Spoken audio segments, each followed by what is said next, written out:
আসসালামু আলাইকুম everyone, welcome to my video. তো আজকে আমাদের ভিডিও টপিক হচ্ছে ব্যাচেলর ডক মেইল আপডেট। তো আমাদের যে প্রিভিয়াস ডক সাবমিশন মেইলটা আমরা পেয়েছিলাম সেটা হচ্ছে মোস্ট প্রবাবলি ফেব্রুয়ারি 14 থেকে 15 তারিখ। তো যেখানে নভেম্বর 2023 থেকে 1 ডিসেম্বর 2023 পর্যন্ত হচ্ছে ওনারা অ্যাপ্লিকেন্ট কভার করেছিল। 1 ডিসেম্বরের সবাই আসলে পায়নি, একজন অথবা দুজন পেয়েছিল ডক সাবমিশন মেল।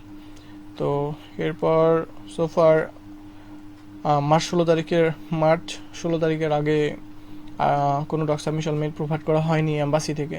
তো একটা হিউজ গ্যাপ ছিল।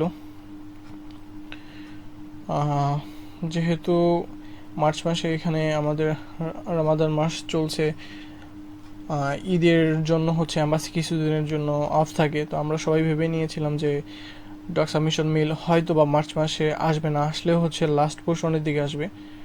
বাট আলহামদুলিল্লাহ আমাদের সবার ধারণাকে ভুল করে অ্যাম্বাসি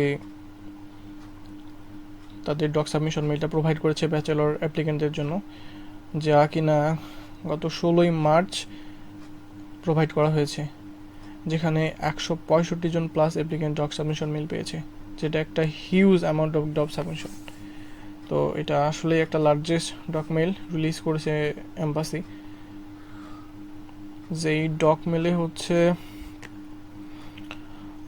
আমি যদি বলি তাহলে গত ডিসেম্বর 2023 থেকে জানুয়ারি 13, 2024 পর্যন্ত সকল অ্যাপ্লিকেন্টদেরকে হচ্ছে embassy doc submission mail provide করেছে। 13 জানুয়ারি আসলে সবাই পাননি, যারা হচ্ছে সকাল পর্যন্ত অ্যাপয়েন্টমেন্ট নিয়েছিল তারা হচ্ছে পেয়ে গেছে।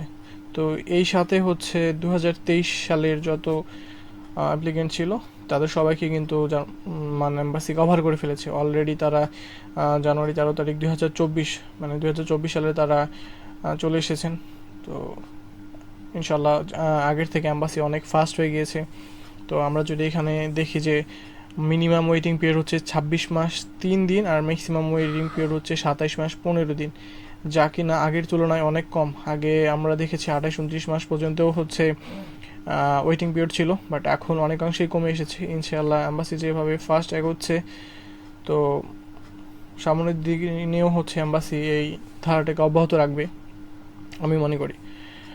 আর যেহেতু হচ্ছে 16 তারিখ ডক সাবমিশন মেল পেয়েছে সবাই, তো ব্যাচেলর অ্যাপ্লিকেন্টদের জন্য আফটার ডক সাবমিশন মেল মানে যখন তারা রিসিভ করবে তারপরে হচ্ছে 7 দিন সময় পায় ডকটা সাবমিশন করার জন্য এম্বাসির কাছে।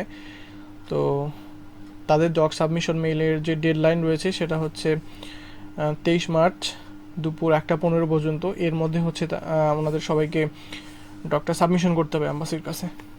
তো আই থিঙ্ক যে সবাই এই টাইমের মধ্যেই হচ্ছে তাদের ডক সাবমিশন করে ফেলবেন।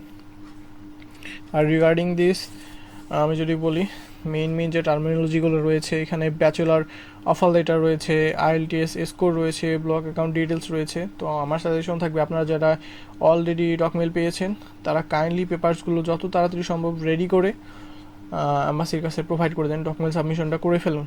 আর যাদের এখনও মনে হয় যে পেপারস রেডি করতে সময় লাগবে অথবা কিছু পেপারস মিসিং আছে, তো তারা তাড়াতাড়ি কাইন্ডলি সব কিছু রেডি করে হচ্ছে আপনাদের ডকুমেন্টটা সাবমিশন করে ফেলুন।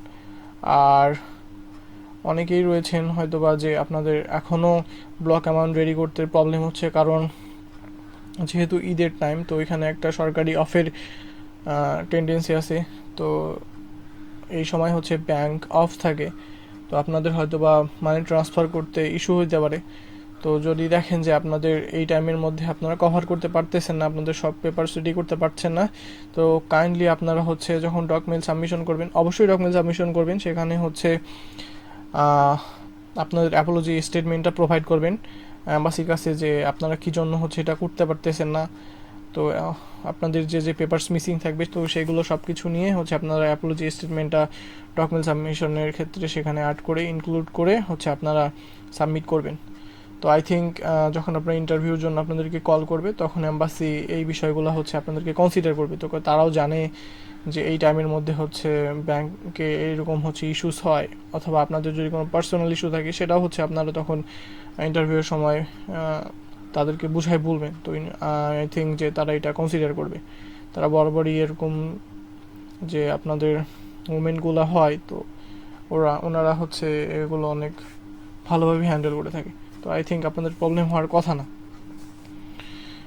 এই ছিল হচ্ছে যারা ডকুমেন্ট পেয়েছেন তাদের জন্য আমার সাজেশন। আর যারা নেক্সট ব্যাচ রয়েছেন, সামনে যারা ডক সাবমিশন মেল পাবেন আর কি, যদি আমি বলি এপ্রিল মাসে যারা পাবেন, মানে হচ্ছে জানুয়ারি 13 তারিখের পর থেকে যে সব অ্যাপ্লিকেন্ট রয়েছেন, তো তাদের ক্ষেত্রে আমার সাজেশন থাকবে আপনারা কাইন্ডলি আপনাদের ব্যাচেলরের অফার লেটার, আপনাদের IELTS score and block amount ready করে রাখবেন, যাতে ডকুমেন্ট আসার সাথে সাথে আপনারা সেটি কী করতে পারেন, সবগুলো পেপার মার্চ করে সাবমিট করতে পারেন উইদাউট এনি লেটেন্সি।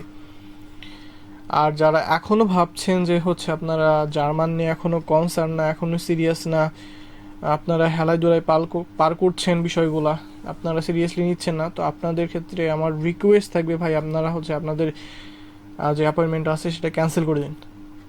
কারণ আপনারা যেহেতু এখনও সিরিয়াস হতে পারেননি, তো যারা অন্য অন্য অ্যাপ্লিকেন্টরা রয়েছে তাদেরকে ভাই কাইন্ডলি অপরচুনিটি গ্রাব করার সুযোগ দিন। যারা অধীর আগ্রহে বসে আছে, তাদের অলরেডি অফার লেটার ম্যানেজ, যারা হচ্ছে এই বিষয়গুলো নিয়ে কনসার্ন, অধীর ধৈর্য নিয়ে বসে আছে অনেক দিন থেকে, তো আমার রিকোয়েস্ট থাকবে যারা এখনও সিরিয়াস না তারা কাইন্ডলি আপনাদের অ্যাপয়েন্টমেন্টটা ক্যান্সেল করে দিয়ে অন্যদেরকে এই অপরচুনিটিটা গ্রাব করার সুযোগ করে দিন। তো আর এই মাসের মধ্যে আই থিঙ্ক যে ব্যাচেলার অ্যাপ্লিকেন্টের ডকুমেন্ট আসার পসিবিলিটি অনেক কম, মানে মার্চ মাসে যদি বাই চান্স আসেও তাহলে হচ্ছে লেট মার্চ, না আসার পসিবিলিটাই বেশি। আর নেক্সট মান্থ অর্থাৎ এপ্রিলে হচ্ছে একটা হিউজ ডক আবার আসতে পারে হচ্ছে ব্যাচেলার অ্যাপ্লিকেন্টের জন্য, যেখানে অ্যারাউন্ড 1 মান্থ প্লাস, মানে 1.5 মাসের মতো হচ্ছে ওনারা কভারেজ করবে ইনশাল্লাহ। তো এই ছিল হচ্ছে ব্যাচেলার অ্যাপ্লিকেন্টদেরকে নিয়ে। আর আমি যদি বলি হচ্ছে মাস্টার অ্যাপ্লিকেন্টদেরকে নিয়ে, তো এই মাসে মাস্টার অ্যাপ্লিকেন্টসদেরও হচ্ছে ডকুমেন্ট আসার পসিবিলিটি নেই বললেই চলে, যদিও বা আসে তাহলে হচ্ছে লাস্টের পোর্শনে মার্চ মাসের, বাট না আসার পসিবিলিটি বেশি। কিন্তু যদি এই মাসে না আসে তাহলে হচ্ছে এপ্রিল মাসে ফার্স্ট উইকের দিকে অথবা সেকেন্ড উইক এই টাইপের মধ্যেই হচ্ছে মাস্টার্স অ্যাপ্লিকেন্টরা ডকুমেন্ট পেয়ে যাবেন। আর যা হবে কিনা একটা বড় ডক সাবমিশন মেল হবে, তো আপনারা টেনশন করবেন না, ইনশাল্লাহ এপ্রিল মাসের মধ্যে আপনারা একটা হিউজ ডক সাবমিশন মেল পাবেন। আর এই ছিল মাস্টার্স অ্যাপ্লিকেন্টদের নিয়ে। আর যেহেতু মাস্টার্স অ্যাপ্লিকেন্ট যারা রয়েছে তাদের 2023 সাল এখনও শেষ করতে পারেননি, কারণ হচ্ছে মাস্টার্স অ্যাপ্লিকেন্টরা ব্যাচেলার অ্যাপ্লিকেন্টদের থেকে আমি যদি বলি সংখ্যা অনেক বেশি, ইভেনচুয়ালি 2 টাইমস গ্রেটার। তো এই জন্য হচ্ছে ওনাদের একটু টাইম বেশি লাগে। আর হচ্ছে ওনাদেরটা যেহেতু VFS মানে হ্যান্ডেল করে বিষয়টা, যেহেতু অ্যাম্বাসি ফুললি এই বিষয়টা নিয়ে কাজ করে না মাস্টার্স অ্যাপ্লিকেন্টদের জন্য, তো আই থিঙ্ক অ্যাম্বাসি এটা অনেক তাড়াতাড়ি কোপ আপ করে ফেলবে বিষয়টা। আপনারাও ইনশাল্লাহ তাড়াতাড়ি আপনাদের বিষয়গুলো আগায় আসবে। তো এই ছিল ব্যাচেলার অ্যাপ্লিকেন্ট এবং মাস্টার অ্যাপ্লিকেন্টদের ডক সাবমিশন নিয়ে আমার আজকে যে বিষয়গুলো জানানোর দরকার ছিল এটা আমি কভার করলাম আসলে। তো আপনারা কাইন্ডলি সব কিছু নিয়ে প্রিপেয়ার থাকবেন, যাতে যে কোনো সময় ডক আসলে আপনারা সব কিছু ভালোভাবে হ্যান্ডেল করতে পারেন। So thank you everyone for your patient. আপনারা এত ধৈর্য সহকারে ভিডিওটা দেখলেন। আর আপনাদের যদি কোনো কোয়ারিজ থাকে তাহলে হচ্ছে আপনারা কমেন্ট বক্সের মাধ্যমে আমাকে জানাবেন, তো আমি চেষ্টা করব আপনাদেরকে কমেন্ট বক্সে রিপ্লাই করার। সেখানে যদি আরও কারো কোনো কোয়ারিজ থাকে তাহলে আপনাদের মানে সেম টাইপ যদি কোয়ারিজ থাকে তাহলে আপনাদের ওই কমেন্ট দেখে ওনারা বুঝিয়ে নিতে পারবে। আর আপনাদের কাছে রিকোয়েস্ট থাকবে যে হচ্ছে আপনারা লাইক, কমেন্ট অ্যান্ড সাবস্ক্রাইব করবেন। আপনাদের এই সাবস্ক্রাইব অথবা কমেন্টস আমাকে উৎসাহিত করবেন নেক্সট ভিডিওগুলো করার জন্য। তো সবাই ততদিন পর্যন্ত ভালো থাকবেন, সুস্থ থাকবেন, সুন্দর থাকবেন। ইনশাআল্লাহ বেঁচে থাকলে আবার দেখা হবে, কথা হবে। আজ এই পর্যন্তই। আল্লাহ হাফিজ।